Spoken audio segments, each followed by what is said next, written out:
Hey there, listeners. This is Carrie. And Mackenzie.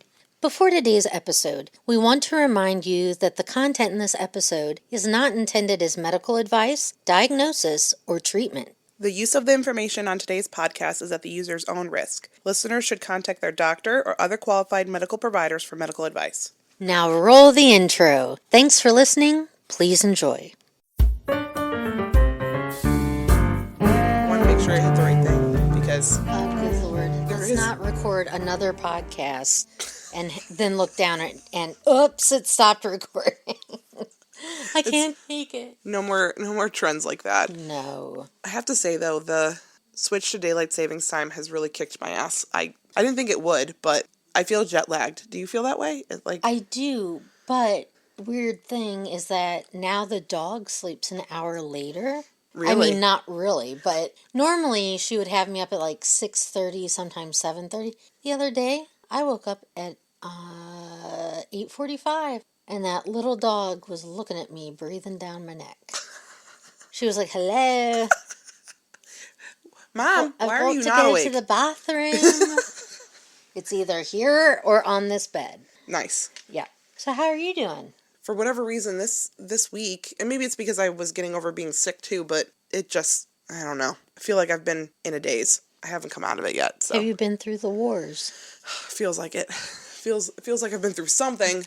the ringer, washer. I think that's just typical mom stuff. I don't know. Could be, but... I wouldn't know, but I'm diagnosing you with mommyhood. Yeah, motherhood is its own... Well, there is the matrescence. Have you heard about that? The matrescence, where a female brain evolves. It goes through a transformation. So adolescence with brains, like male brains and female brains go through adolescence. They transition based on hormones and shifts in the body. And when a woman becomes a mother, there's also a transition that happens in the brain. Does that happen because certain hormones kick in? That, and women, after they've had a child, become more attuned to their surroundings. I think probably it's a survival thing, just having to be aware and protect them and their children. And then the female brain goes through another transformation during menopause, or perimenopause, before menopause. It's pretty wild stuff. Maybe, I don't know, maybe we could talk about that. We should do an episode on that. We should do an episode on that, on all the different... Because I'm getting to that age. Just saying. You might go through a transformation. You might gain a superpower or something. We have no idea. If I could levitate. Is that what it would be? Just to scare the shit out of people. Just all of a sudden off the ground. It would be an instant horror movie, you doing that. I like it. I know. I mean, I don't hate it.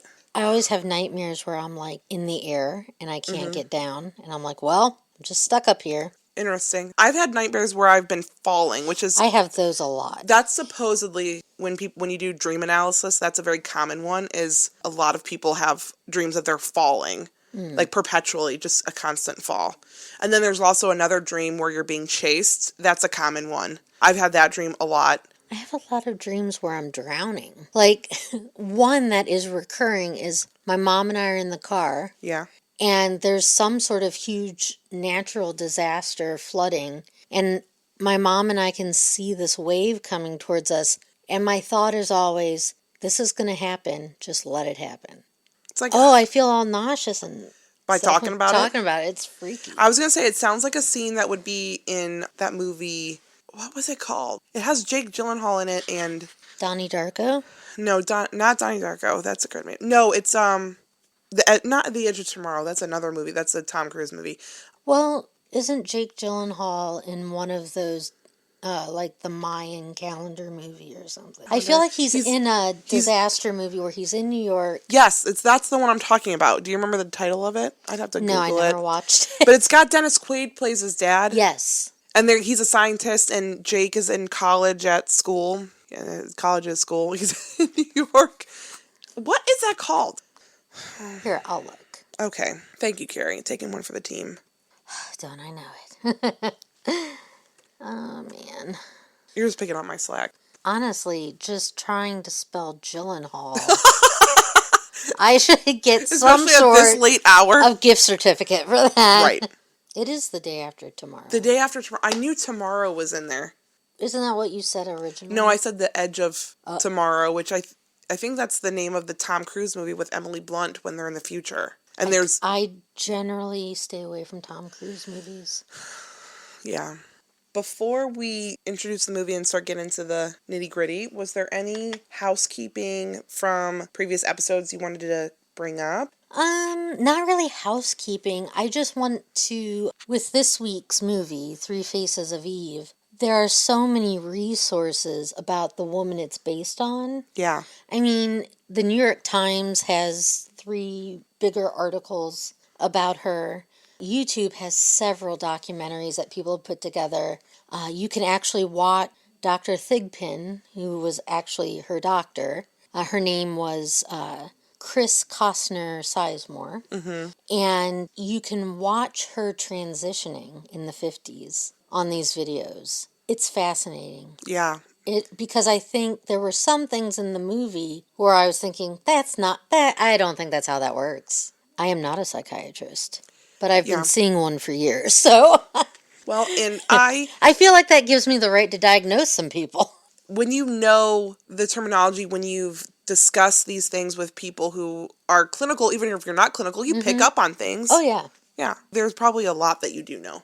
But my point with that was I want to put up resources on all of our platforms, however you connect with us, so people at home, if they want more information. Yeah. The real Eve wrote 3 books about her experience. Yeah. And I don't know how much of the actual movie we're gonna discuss some plot points.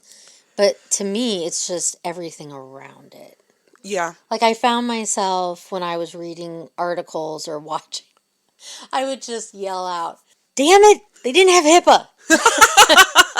I mean, there's a lot of things they did back then that are questionable now. I will be honest with you, before we even get into the details of the movie and the things we want to discuss, my first thoughts as I'm watching this movie, because I went into this blind. I've never seen this movie. I'd heard about it. You want to know something fun? What? I was thinking of All About Eve, not the Three Faces of Eve. So I had not watched that entire movie, ever. Really?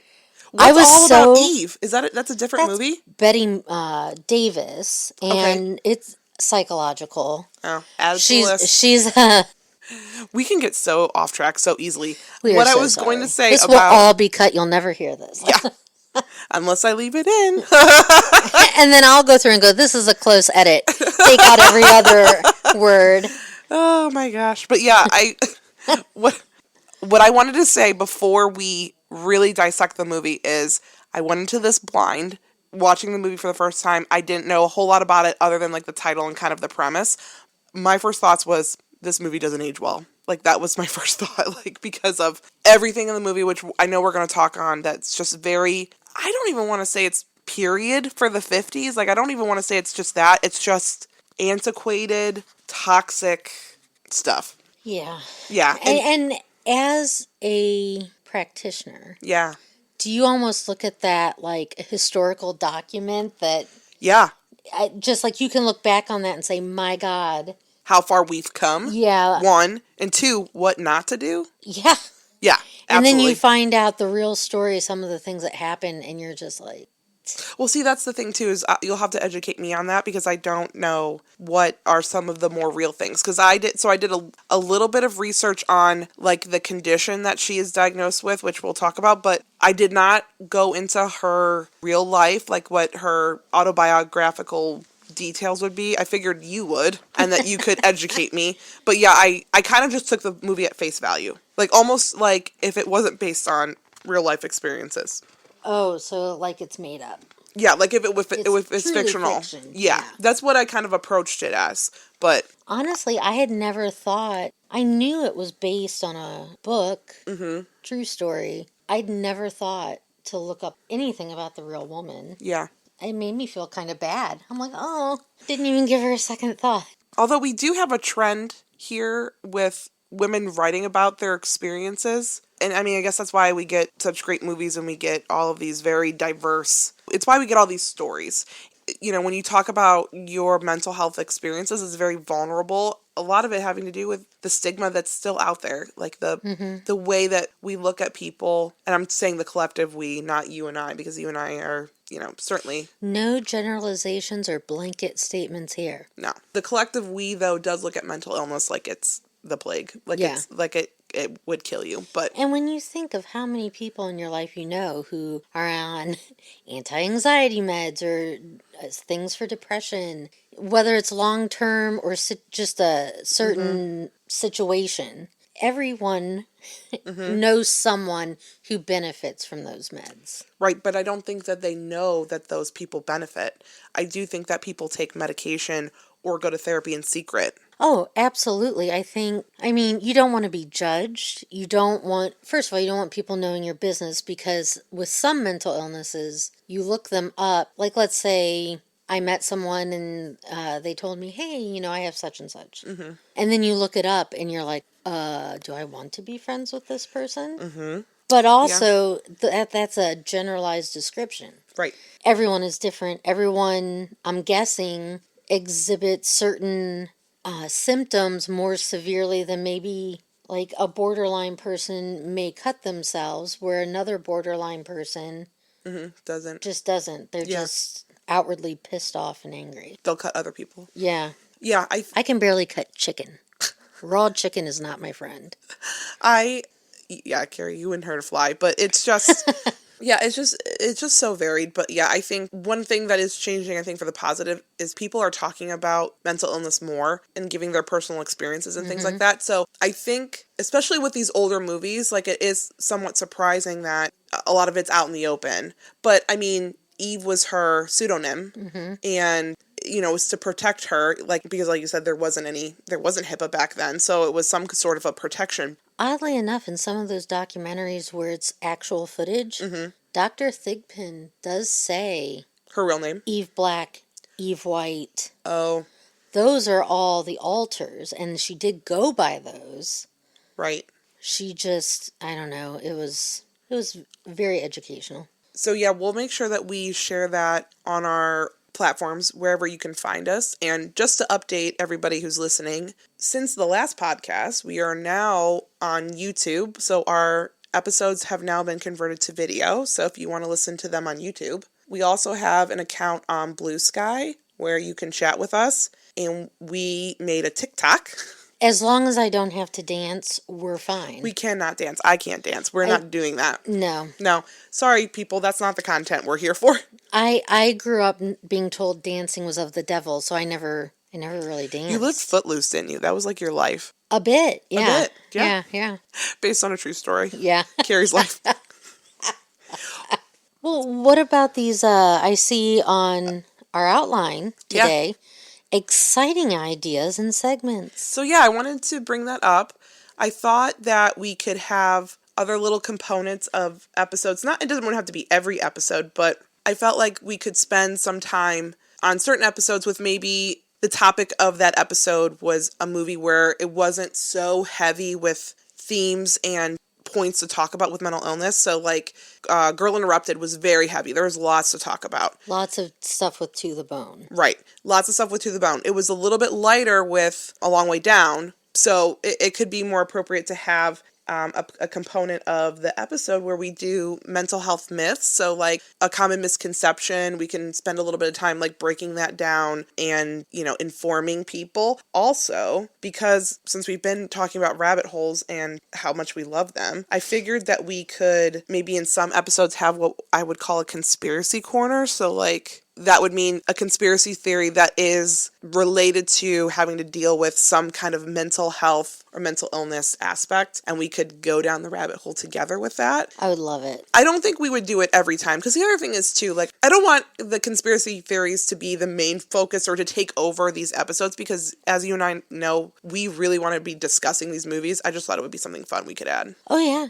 And also, sometimes those conspiracies come up in the movie. Mm-hmm. It seems we would be remiss not to. The other thing that you and I discussed off mic before recording today's episode was that it would be fun to do like little mini episodes of watching TV series, so that you and I would watch a TV series together and we could do like really quick episodes where we're looking at individual episodes. Mm-hmm. Yeah, I think that would be fun. I think we've already decided, haven't we, on what we're starting with? Yeah, when we start this those... summer, term, maybe. Yeah, we would be watching In Treatment, which I've never seen. I know you've seen episodes of it. Girl, I have watched that series frontwards and backwards. And It's one of my favorite shows to, it's late at night, nothing to watch. That's what I turn on. Yeah. It has Gabriel Byrne. Now, it does have a fourth season with a different doctor. I tried to watch those. They were not my favorite. Okay. It could be because I've had a crush on Gabriel Byrne since I was in high school. The Three Musketeers. Yeah. Sexual awakening. So. Well, I love that movie. Well, it wasn't even, it was, Or is it not the movie you're talking about? well, he plays D'Artagnan. Yeah. Leonardo DiCaprio. Hold on, let's give us a minute. Something the Man in the Mask? Yeah. maybe? The Man in the Iron Mask. Yes. That's a good movie. And notice, I was not at all enthralled by Leo DiCaprio. He was a I child. He and I are the same age. Well, yeah, he would have been like 18 or 19 or 20, like very young. I mean, I guess not a child technically, not a minor, but I would have been the same age. Nothing pervy going on. no. But the thing is, he has a baby face. Gabriel Byrne. I was like, ooh, look at that old man. I like. I mean, compared to me. Yeah. So now anything he's in, I'm like, well, I gotta watch that. Yeah, so we would start with In Treatment and do mini-sodes, like bonus episodes. Yeah, and like every episode of In Treatment, you'll have a season with the same 4 people, 4 clients, and you'll go for weeks attending, like being a fly on the wall. So I think we're going to end up doing Sophie's story first. Okay. Because that's my favorite. You can lead the way on that since I've never seen it, but yeah. You'll love it. I'm sure I will. It also gets into a little bit of the issues of the therapist and shows him every Friday in the series. He goes to his own therapist. So Yeah. it's interesting. So, should we get into this movie? Sure. Welcome to the Much Madness podcast. Yeah. And we're glad you're here. We're going to talk about, it's Carrie and Mackenzie. And we are discussing the movie The Three Faces of Eve, starring Joanne Woodward. She plays Mrs. White, Eve Black, and Jane. And then David Wayne plays her husband, Ralph. Lee J. Cobb is Dr. Luther. And Edwin Jerome is Dr. Day. Joanne Woodward, this was her big break, this movie. And she won an Academy Award. She won a Golden Globe and a National Board of Review statuette. And I will say she's brilliant in this movie because it's not like she's doing like huge physical, it's all emotional. Every last part of it. So the story is based on a real woman who I definitely want to recognize. She died in 2016 at the age of 89. Her name was Chris Costner Sizemore. And The Three Faces of Eve is a story that her psychiatrists, Dr. Corbett Thigpen and Hervey Cleckley, who What treated her in names, man? Georgia. I know, it's the 1950s. Everyone had interesting names and sounded important. Yeah. So they treated her, they wrote a book, it was a hit, and it was turned into a movie in 1959, I think it came out. So the movie did. The book came out in 55 or 56. I'm sure I have that on my notes. I think you're right. Okay, I love that validation. Thank you. I'm probably wrong. Right. But and it's about a woman who has, in the movie and the book, 3 personalities. She comes in to see the doctors as Eve White, married to Ralph White. She is a mousy, quiet, put upon woman who, just by the way she carried herself, you knew she was struggling. She's a beaten down woman. We don't have Literally to and mince words. Yeah. Yeah, literally and physically. Literally and figuratively. Is it bad that I knew exactly what you were talking about, even though you said the wrong word? No, but I just know that someone will listen and be like, ugh, idiots. Right. Idiots. We know nothing. So, Joanne Woodward did amazing. She carries the movie. Without her. No. Honestly, okay, honest opinions. Joanne Woodward carries the movie. Everyone else in the movie are support characters. They are, they're around her. It is her. Everybody else is just, I don't know. I don't want to say filler. They're not filler. They have a purpose in the movie and the story and the representation, but it's her. Yeah. And Judy Garland had been attached to the project previously. Like, that's who they had in mind to play Eve? She had already been, from what I understood from the New York Times articles I read from the 50s, that she was originally supposed to play Eve, but ended up pulling out. Which, from what I know about Judy Garland, that was probably a good idea. Yeah, probably a good idea. Although Judy Garland probably would have done well with the role. She has very good facial expressions. Yeah. So we meet this woman, this housewife, Eve White. And then we meet another personality, Eve Black, who I almost said, this woman is for the streets. She is. She is just for the streets. But let me tell you, I mean, Eve Black is fun. She's very fun. She would be my friend. Yeah. And then every once in What a while... does that say about me and you? It says a lot. But then Eve White would show up and we'd be like, who's this bitch? She's not fun. She's crying in the corner. I know. But is that really Eve White's fault, though? That she's not fun? I don't know. No. That's going beyond what we see in the movie. But it's just, I have a lot of thoughts about poor Miss Eve White. And they're not, positive thoughts. But yeah, and her husband brings her in for that first appointment. So yeah, let's talk about the first appointment. I mean, before we talk about the first appointment, can we talk about how they set the movie up at the very beginning? It's like a documentary. Yeah, it's like an educational video. Yeah, all of a sudden, I'm in, like, science. Am I in a classroom while I'm watching this? I almost thought that I was watching the wrong movie. But but I'm like, is this right? But then, the narrator, because that's his role. Like, I looked up, I was like, who is this guy? Is he a character? But he's not. He's the narrator. He's a news person from Alistair. He's a real news person, isn't he? Yeah. Like, he was a TV personality, or like he had like a... He was British, that's all and really, after I hear you're British, that's all I need to know. I like... But it's very interesting that it gets set up like you were saying, a documentary. It almost presents like it's an educational piece. Yeah, and they give you a background. They do. But I'm trying to think if there is another movie that's like that I can think of. Like, it's just very unique. It's based on a true story, although the narrator says this is a true story. He put it out there like as a statement of fact, like it's non-disputable. Side note, just a quick side note. Did you know that with the Netflix show Baby Reindeer, have you heard of that show? Girl, I watched it. I loved it. Oh, that would be a good one for the minisodes. Anywho, okay, we're getting too far off right now. But did you know that because at the very beginning of that show, like each episode saying that this is a true story, there's now a lawsuit against... Yeah, the woman who stalked him. Yes, she's suing, which... However, oh my God, I watched her interview on Piers Morgan, because why not? Talk about mental health issues. And he used the real emails she sent him. But that is a weird case. We should explore that. Definitely, at a later date. But yes. I just wanted to say that, like, the movie, that's how it starts off. Like, this is a true story. It just sets it up in a certain way to almost be like, you need to take this as complete fact. Mm-hmm. But it is... Don't question it. Right. And Alistair Cook...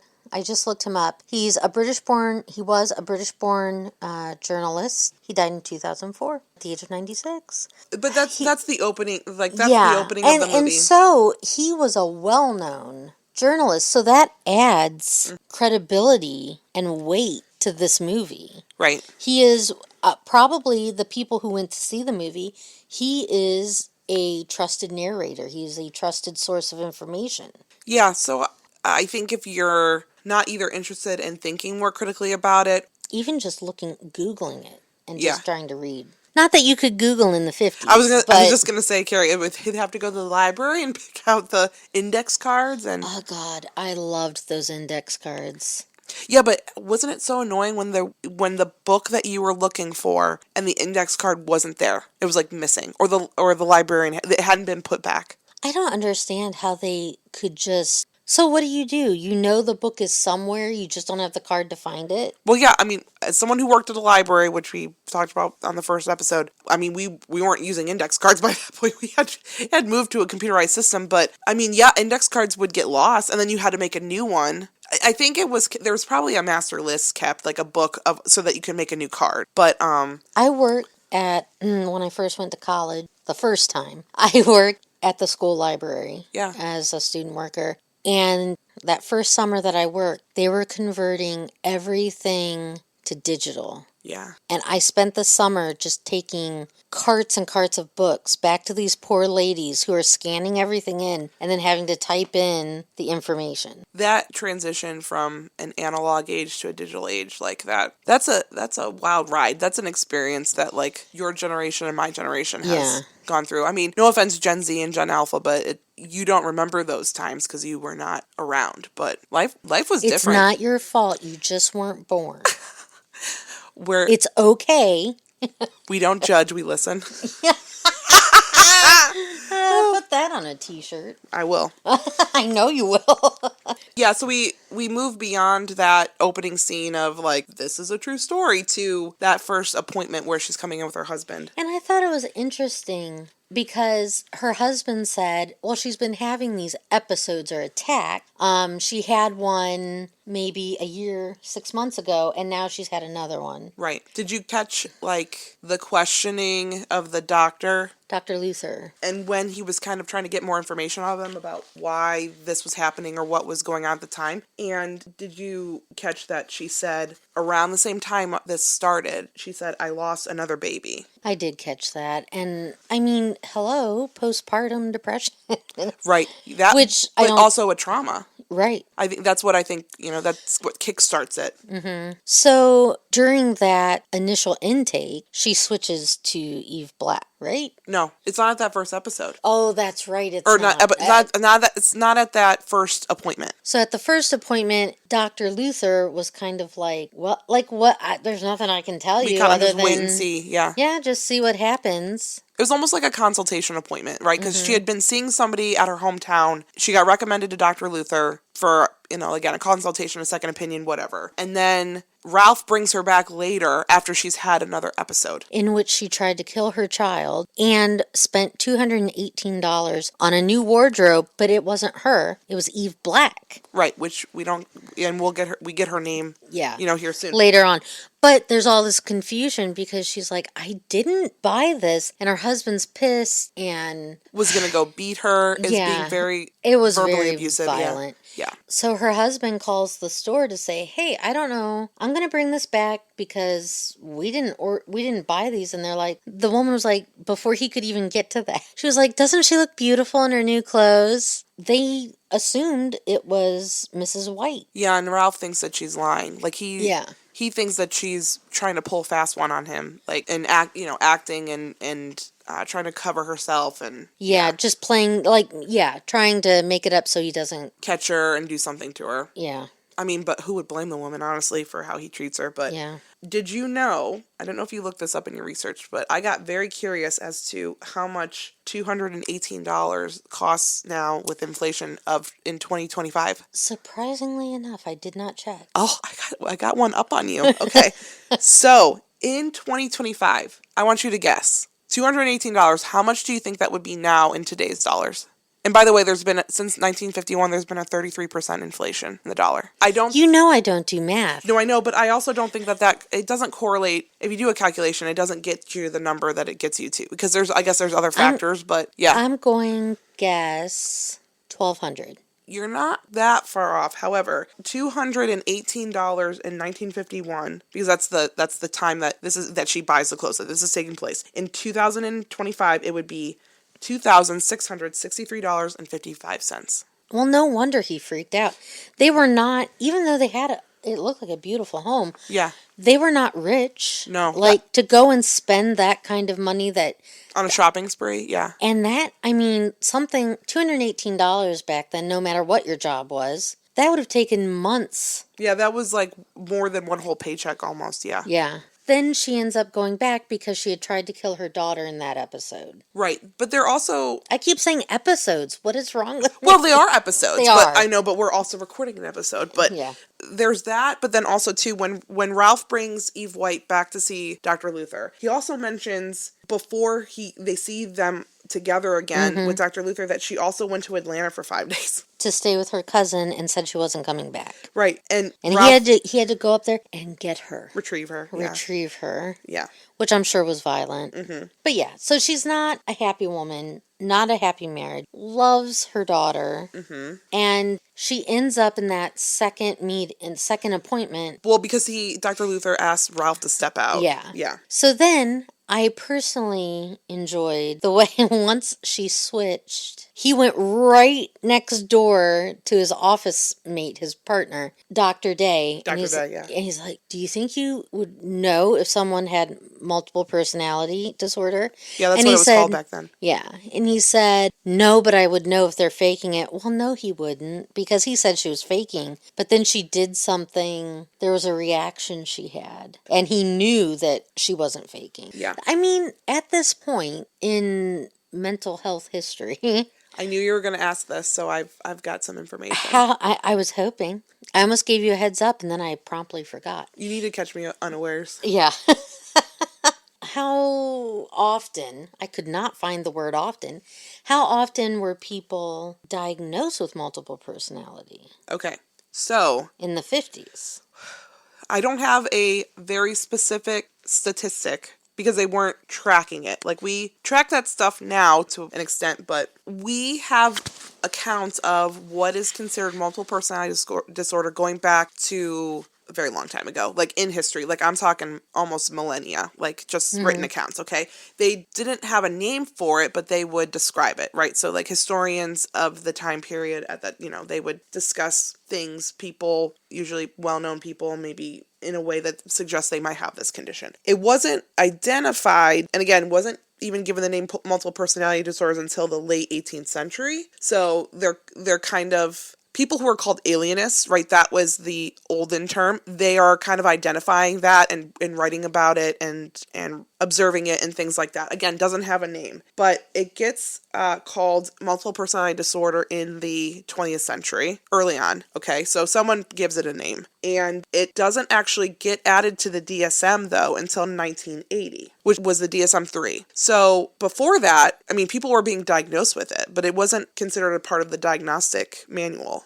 That seems strange to me. Yeah, I mean, it's something that they would have gotten written in their chart. Those paper charts, those things that, like, only psychiatrists were, using, keeping, insurance companies, whatever. Who knows what was being shared. But yeah, it would have been something that people were being diagnosed with. But it wasn't, again, officially added to the DSM-3 until 1980, and it was under multiple personality disorder. Before the 70s, there were really, like, at a given time, not more than 200 cases in the United States of multiple personality. Top. So I read that statistic. That was what the average was at any given year, was 200.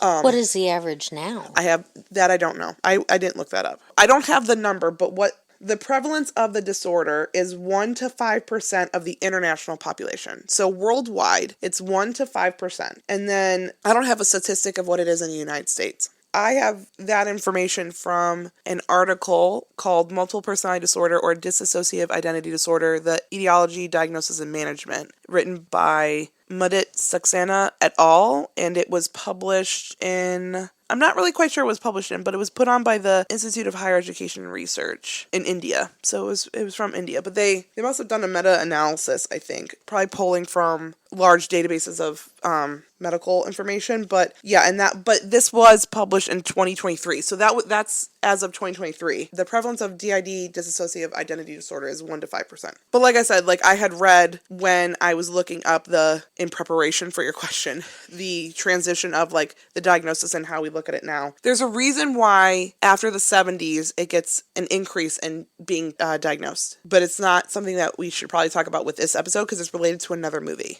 Okay. Yes, so we can talk about that at a later time, but in the 50s when this is happening, at any given time there was a maximum of 200 cases for the whole United States. Okay. So we'll just keep that in mind. There are a lot of instances that are just kind of the same, of Eve Black acting out, Eve White being downtrodden. Mm-hmm. However, she does stand up to her husband, Mrs. White does, by telling him he had to go to Florida for a job. He wanted her to go with him, and she said, no, I need to stay here with Dr. Luther and I need to get better. Right.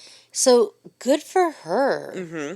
I mean, she must have been just so miserable. It's so confusing to an outsider. It's like, what is happening? Right. I couldn't imagine her life. But it's because But it's like, how do then- you, but it's like, how do you explain things like that back then? I mean, like, people have trouble now explaining having to be in treatment for something or being, for most of the movie, she wasn't hospitalized, but like, you know, she's obviously getting some intense outpatient treatment and. She was hospitalized for a time when they were trying to figure out what was going on. And what's up with the orderlies at these? I have that in my notes too. Like, what is it with female patients getting it on with orderlies?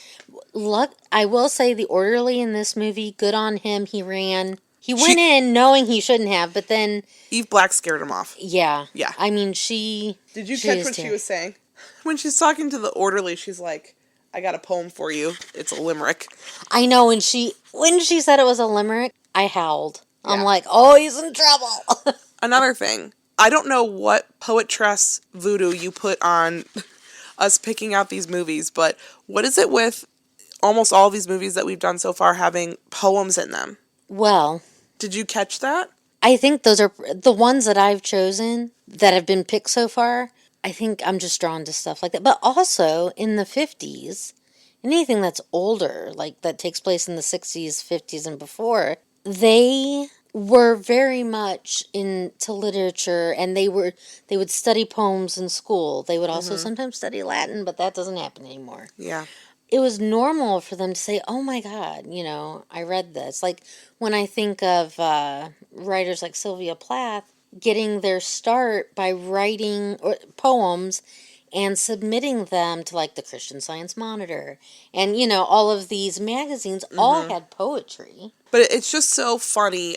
As I was watching the movie, and there's the scene when she's in the hospital, she's been admitted for observation and, to, again, get her some treatment so she gets better. But Eve is sitting with the orderly, and she's reading a Lord Tennyson poem. I was like, I felt like I was like, Carrie could not have done this on purpose. Like, this is just... Nope. Yeah, just a luck of the draw, just some kind of, like, fate.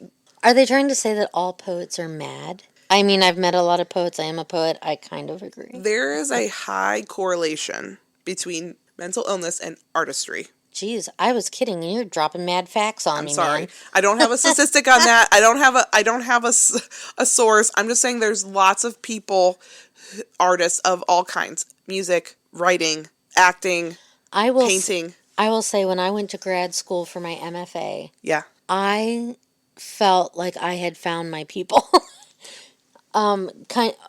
What they told us there was, hey, you need to kind of like find your people, find your tribe, and these are the people you're connected with. And you go into that thinking, oh my God, all I write about is mental illness. And you get there, and everyone has a horrible story. Everybody, it was just so normal, and everyone just kind of like when we see in these movies, people going into a hospital or going to a group home. It was just very open, and some of the poems would just rip your guts out that people would write. Yeah, I could see it. Maybe they're just more sensitive. Or maybe it's just a prerequisite to have a mental illness in order to pursue art. You have to be creative. Yeah. Also, Eve Black goes to visit Ralph at his hotel, motel, Holiday Inn. And that was a disaster because she came in hot to trot. Yeah. But she was doing it to get rid of him, too. Yeah. She wanted rid of him. We all wanted rid of him. Yeah, we really did. I was ready for him to be gone. And Eve Black felt that with him gone, she could come out more. That's what she would call it. She would call it coming out. Well, because she would say to Dr. Luther, like, please don't make me come out when he's around. Like, she didn't want to be around him. Yeah. And she also had an itch and an allergy to her nylons as Eve Black. That she didn't have as Eve White. And the third personality was a woman by the name of Jane, who was very refined, educated, demure, Yeah, but mindful. confident. Yeah. Yeah. Because Mrs. White is not confident at all. Like you said, she has horrible self-esteem. We can only imagine how she got to that point. Yeah. After seeing what her husband does to her. But, Jane's an interesting character. But She claims not to know the other two. Well, and she probably doesn't, because I was actually kind of like tracking it, and the way that it goes is like Jane is aware of Eve Black and Eve White. Eve Black was really only aware of Eve White because Jane, which again is another alter that comes about. Eve Black is not aware of Jane until Dr. Luther tells her about Jane. To me, it seemed unreal that he could just say, okay, now I want to talk to Eve Black. And then very short amount of time, she's Eve Black. Like, she just kind of, her eyes flutter. I have never really interacted with anybody who has been diagnosed with DID. I've had conversations with people who may have suspected that they had something like that, because usually a friend or a family member says, like, you have a completely different personality, which is a whole nother conversation of discussions of mental illness within friend groups, family groups, and how people throw around things, when they don't really have any clinical knowledge. And also, if you have a mental illness and you have enough awareness in certain social settings, you can come off as normal. Masking, yeah. Yeah, you can totally just be like, and people would never know. Right. But then if you ever get close to people and you would say, oh, by the way, and they would be shocked. Right. So, yeah. I'm not saying how I know this, but. But to your point it is very unreal, suspicious that yeah. Yeah, but however, in the actual video footage of Christine Sizemore, when she's with Dr. Thigpen, that's exactly how it happens. Really? There are actual conversations they have that are in the movie. Like, it's that close. I have to watch these. I'll send them. Okay, great. Well, because again, we're going to post them. I'm wondering if there was such an amount of trust that the personalities had in the doctor that it was easy for them because they trusted him. I don't know. I mean, it doesn't say that or anything, but I'm like, maybe they trust him and they'll eagerly... That is probably the closest to a logical explanation we could get to, because it just doesn't seem like it would be that easy to switch. Yeah. Because, I mean, like you said earlier, these things that she's going through did not happen overnight. Like, this is a progression of several things that have led to this development of her psyche. But I don't know. It blows my mind. I'm just thinking now about... Does it blow your mind because it's just like there's no way this is real? Or blows your mind because the human mind is a vast mystery to us all? We know so little about the human mind. We learn something new every day, and it just uncovers more questions. Like, we'll never be completely knowledgeable of everything that the human mind is capable of. I have seen people go into dissociative states, so I can believe that these things happened. I've just never witnessed them with my eyes. And so I believe on its face, just because of other things that I've witnessed, that these things could happen. It just seems like it would be more difficult to bring these alters out. A little. All of a sudden, I just wasn't here. I have this article pulled up that I want to talk about. Right. And all of a sudden, I was not here. All you had to do was mention dissociate, and I did it. Thanks. You're welcome. Always welcome. Always a pleasure. Okay, so by the end of the movie, because we have a lot of drama because of these. And the thing was that the doctor was trying to get to what the original trauma was in the movie and the book. Right. But you find out that her mom had forced her at the age of 2. Was it 2? I think so. I thought she was a little bit older. Maybe in the real life it was 2. Okay, because in the movie when she's talking near the end with Dr. Luther about, he kind of pulls this information out of her finally, right? He just happens to bring up something and she goes on about it. I thought I had in my notes that she said age 6, but I could be wrong. I'm trying to look. See, I've read so much about both. Right. Let's say between the ages of 2 and 6. We'll go with that. So anyway, her grandmother had died, and as was the custom, Grandma was laid up in the house for a wake. Laid up in the house. I just sounded like my great-great-grandmother when I said that. Should have laid up She'd there be in the so house. proud. She really would. And her mother forced her to kiss her grandma goodbye. And I was reading up on that, and that was considered a sign of great respect. You go and kiss the dead person and show them, love, admiration, whatever. I know people who do that now. Mm-hmm. Yeah. Oh God, I have so many stories about family funerals and just, my God. I mean, You could write a book. oh my God. The dead people I have known. And loved. what we did to them Oh. after they died. But even, well, this story takes place in Georgia, and my parents are both, one's from West Virginia, one's from Kentucky. But my mom's aunt died when I was about 22, and we went to the funeral, just her and I. And, the night before, her aunt who had passed, her 2 daughters, and my mom went to the funeral home, and they did her hair and makeup as, like, this last sign of care. Mm-hmm. Preparing the body. Yeah. Mm-hmm. Then there's Elvis, who had his mother's funeral, kept talking about how cold her little piggies were, her feet, because she didn't have shoes on. Mm-hmm. I mean, I was unaware we didn't get to wear shoes in our coffin. I mean, it's kind of a relief. Yeah, right? But anyway, so, okay, this is going to sound horrible, but when they show in the movie that it's that she had to kiss her dead grandmother, my reaction was, that's it? That's what did it? So, I'm like, this is anticlimactic. Let's be super real. I had the exact same reaction. Now, I'll preface that by saying, I think my reaction to that is actually a lot of my own maybe inherent bias because of how maybe I was raised and how I'm working on things, because often with the work that I do, I have to remind people that your trauma should not be compared to somebody else's trauma, because trauma affects us all differently, right? And people can go through traumatic experiences and not have it affect them because of like resiliency factors, which we could probably do an episode on just like the idea of resiliency. But, my reaction was the exact same. I was like, this is the thing that set in motion at the very beginning her path to one day become a person with all of these different alters. Like that, it was this. But I think that's, again, I think that's part of this own stigma that I carry myself, that I'm working on trying to not let it affect me and how I look at things. But I know that was my reaction too. I'll be honest, that was just my reaction.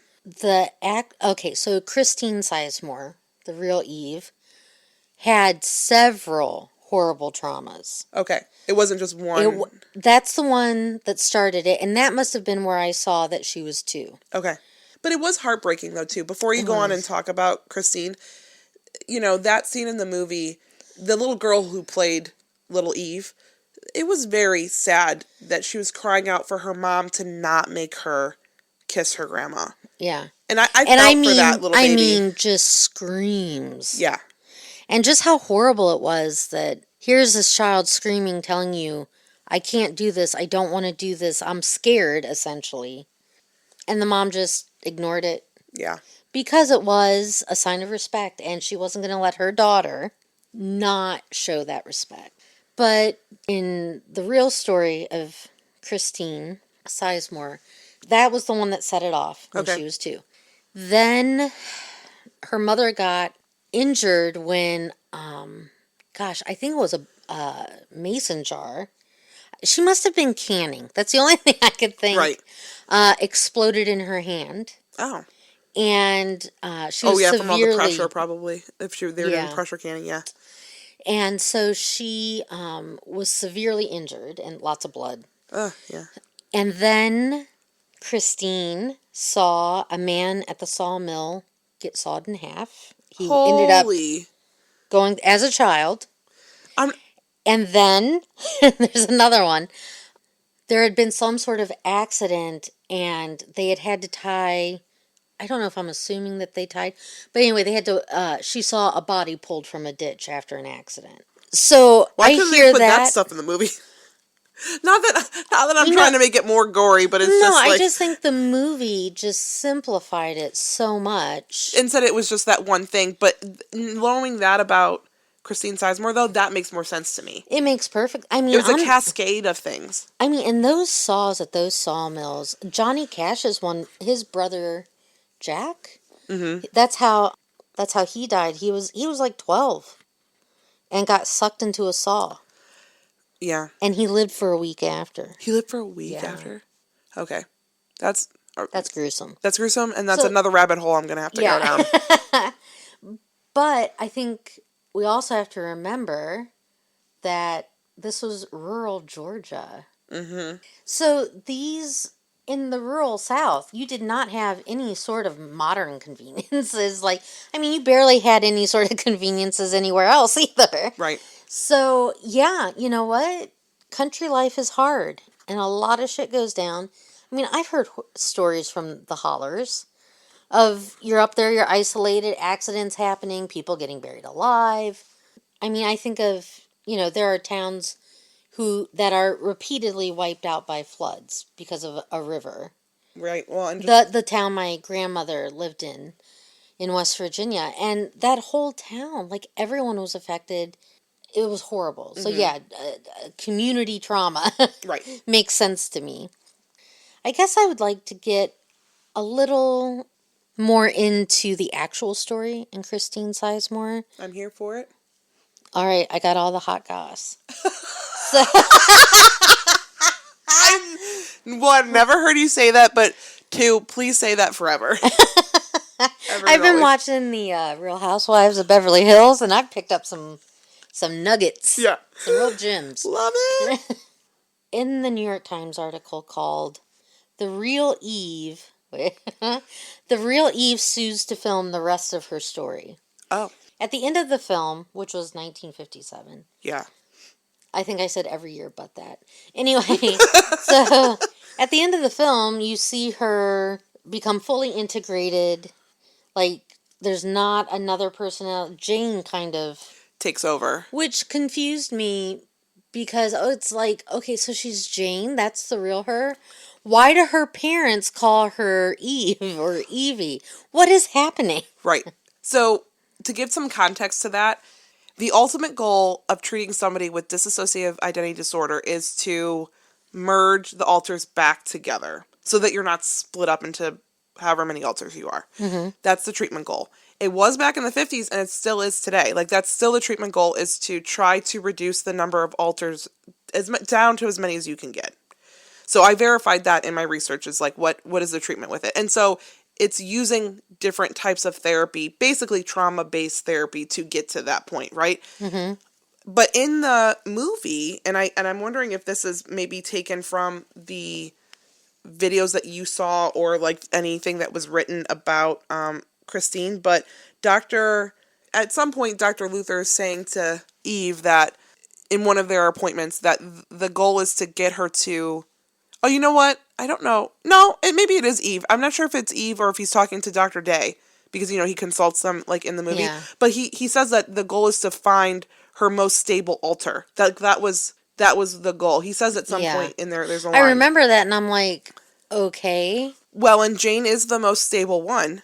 But nobody calls her Jane. Well, she calls herself Jane. Yeah. Yeah. For some reason. Did that bother you? It just didn't make sense. Yeah. And I didn't know if it was because it didn't make sense. Yeah. Or because that's something about that illness that we don't know. Yeah. As lay people. Yeah. So this article, I think I said 96, but it's from 1989. Mm-hmm. February 7th, 1989, by Nadine Brosen. Mm-hmm. And it talks about what the actual story. The hot goss. The hot goss. We love it. Mm-hmm. Want more of it. That she was not cured for 18 more years. Mm-hmm. Oh. And I'm quoting, and the contract she signed in 1956, granting the 20th Century Fox Film Corporation the rights to her story, became the centerpiece of a lawsuit she filed this week in Federal District Court in Manhattan. So, just brief overview. She signed away her life story up until the end of that book. She's healed, whatever. That's what Thigpen and Cleckley decided to do. Now, she did sign a contract, giving them those rights. However, once she became more integrated and actually was better, she saw a doctor named Tony Sitos, who really, 4 years, and she was good. She had gotten back some of herself, I guess. She just signed it in Dr. Thigpen's office with his secretaries. Mm-hmm. And this is all coming up because in 1989, Sissy Spacek was going to buy the rights to Christine's book. Like this, one of the second books, or what, the book that So she Christine wrote 3 books. Okay. She wrote, in 1975, she announced that she was Eve. She felt well enough to say that she was Eve. Now think, this is like 20 years after all of this. Right. She has come out to say who she is. Then she writes one called Eve, and then the third one in 1989 was called In My Own Mind. Okay. Let me make sure that title is correct. A Mind of My Own, sorry. Okay. So Sissy Spacek wanted to buy the rights and she wanted to make the movie. And then 20th Century Fox is like, no, we own your life rights. And she's like, excuse me? You own my what? Yeah. And they said that it is 20th Century Fox is like, well, no, Mrs. Sizemore stands to make in the substantial 6 figures plus a percentage of the proceeds if she were to have Sissy Spacek take it and actually tell her story. Yeah. She wasn't allowed. Per the contract that she signed in the 50s? Yes, and here's my problem with that. Okay. Which personality signed it? Does she remember signing it? Does she remember signing it? Because she is kind of like, what? Mm-hmm. When it comes to that. And if you are mentally ill, there were no attorneys. Present, yeah. She harbored no ill will to Dr. Thigpen because he properly diagnosed her when patients weren't being diagnosed. And she says that she was enormously grateful I didn't think about a lawyer. So they call Dr. Thigpen, who in 1989 was 70, and it said and the article goes on to say, he said it had not occurred to him to suggest that a lawyer be consulted about the contract. Things were a bit different in those days, he said. I didn't think about a lawyer. I cannot say lawyer for my life. Your West Virginian roots are just on display. Listen, I grew up in Ohio. I never even lived in the South. I don't know what's wrong with all I have to say to you is that when you have gone down there since I've known you, when you come back, you have a twang. Oh, God. It doesn't last very long. Well, you know what? I also, because they came up here in the 50s to work, I grew up around people with thick accents. Yeah. But anyway, he said things were a bit different. I didn't think about a lawyer, and I don't guess that she did. She was divorced, and she'd used a lawyer for her divorce, so she could have called him. He was not looking out for her at all. No, there's a lot of taking advantage of somebody. Like, there's a lot of themes of that, both in the real life story and the fictional, the film. There's lots of taking advantage of people. Really, if anyone should have watched out for it, it was him. Right. Well, and think about it, to your point of, like, which altar was she in when this was all going down, and the fact that she was so mentally unwell at the time. Right now, like, in today's age, if, let's say, hypothetically, someone with, let's say, bipolar disorder has a manic episode, and, I don't know, let's say buys a house or something, just like, they spend a bunch of money they don't have, they take out a loan. If they can document, let's say they go to the hospital after that, right, because they need to get treated. If they can document that they have, medical records showing that they were in an episode, they can fight that in court and possibly get it, like, handled. Like, saying, like, they weren't in the right mental state to be signing contracts or to be doing any of that. Because I would think if you're not of sound mind, how can that be a binding contract when you obviously don't understand what you've signed, nor did you have control over signing it? Yeah. It was very frustrating. But also, Dr. Thigpen and Dr. Cleckley, Christine's doctors, they left out of that book a lot of the fringe experiments they did. Or not experiments, but treatment methods. To the point that Dr. Thigpen slept with one of the altars. What? Yeah. I think that was in the New York Times obituary for Christine Sizemore. Whoa. Back it up. You're telling me... Girl, I'm backing No, it. no. You're telling me... Because Dr. Thigpen, this is his patient. You're telling me that he slept with Christine... One of her alters. Yeah. Maybe not, it's not the original Christine, but it was one of her alters, but it's her body. Oh my gosh. This is... I need a moment to process, Carrie. Hold on. Okay. Because that is just so... That's unethical. That's so unethical. I can't imagine. Why didn't she sue him for that? That's sexual assault.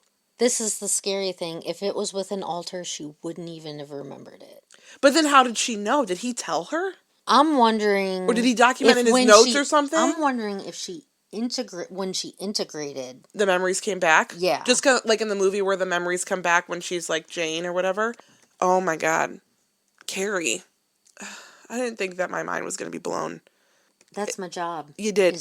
Blow your mind. My jaw's on the floor.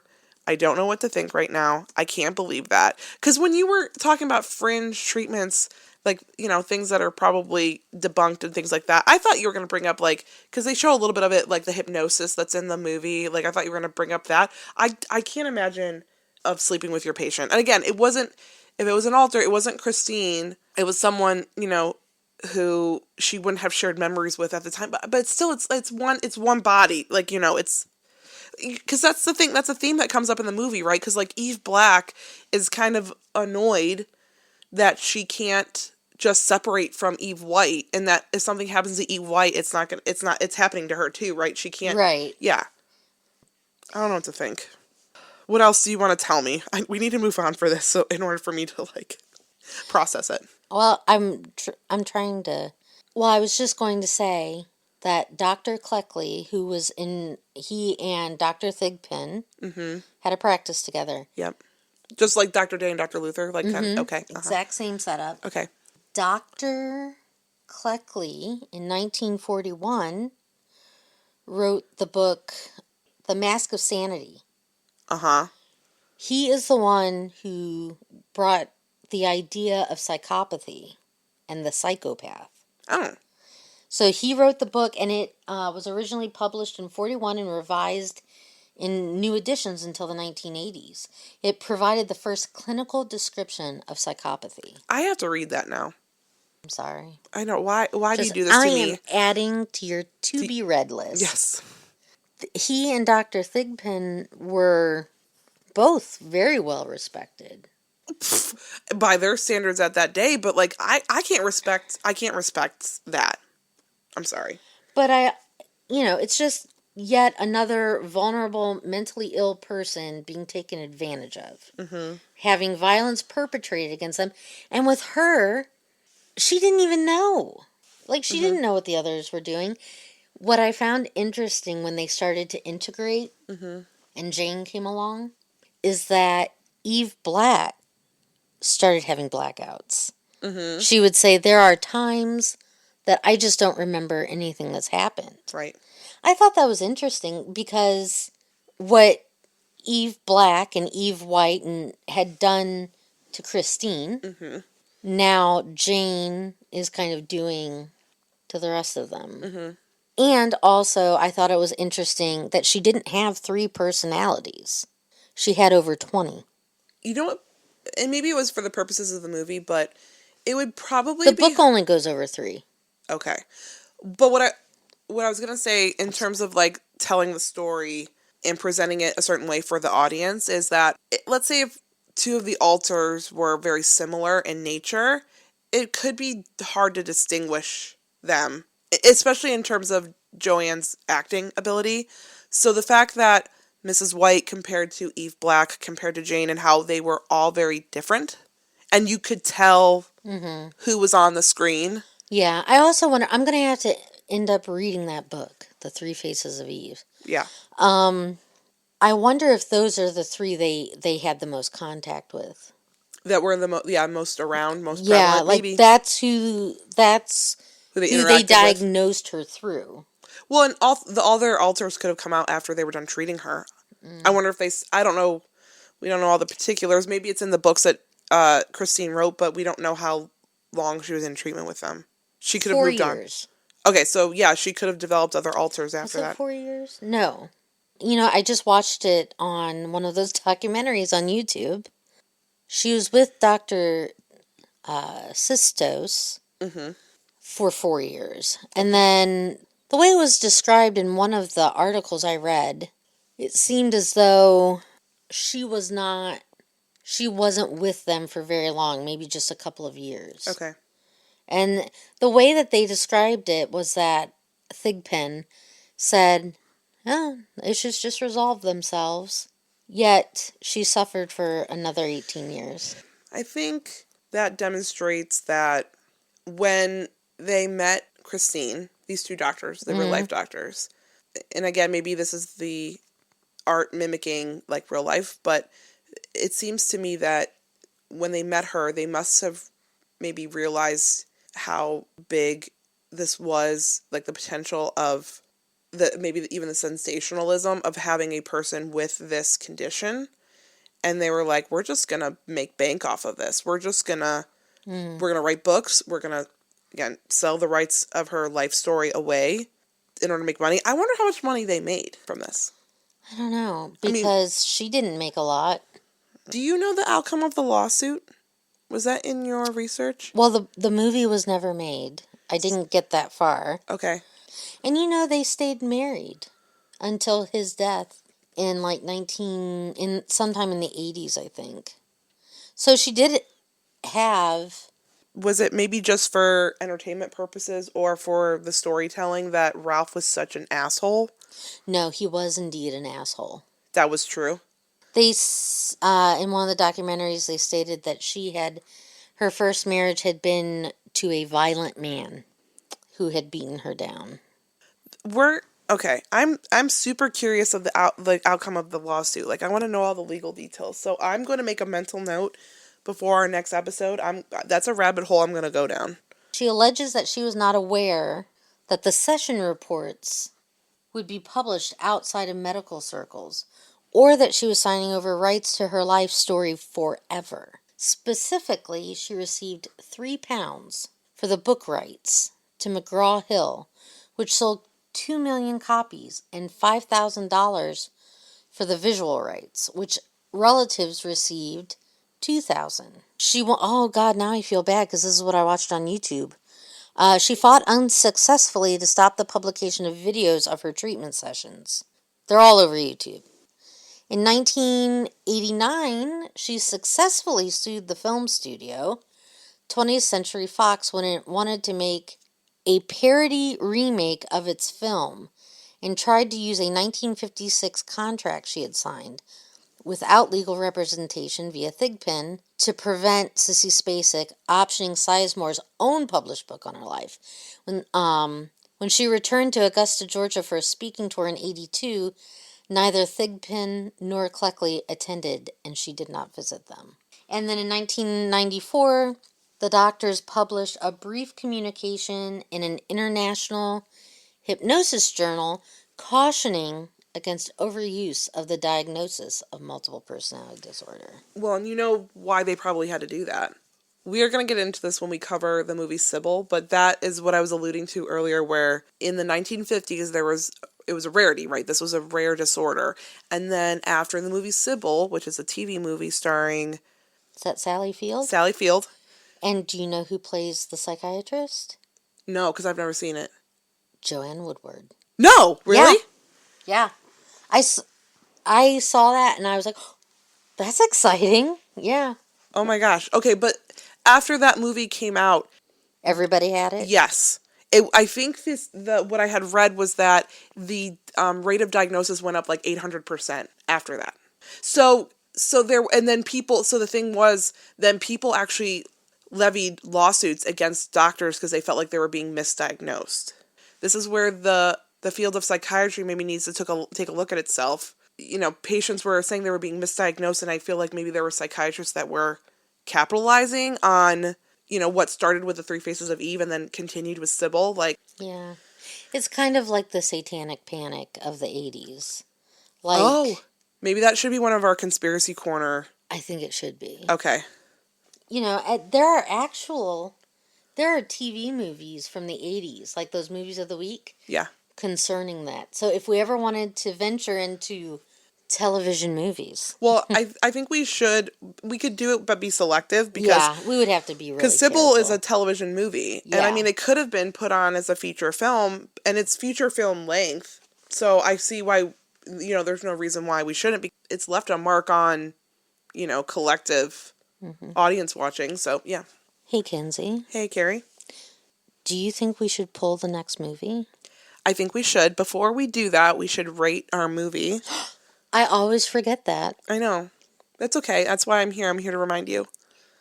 What are my choices again?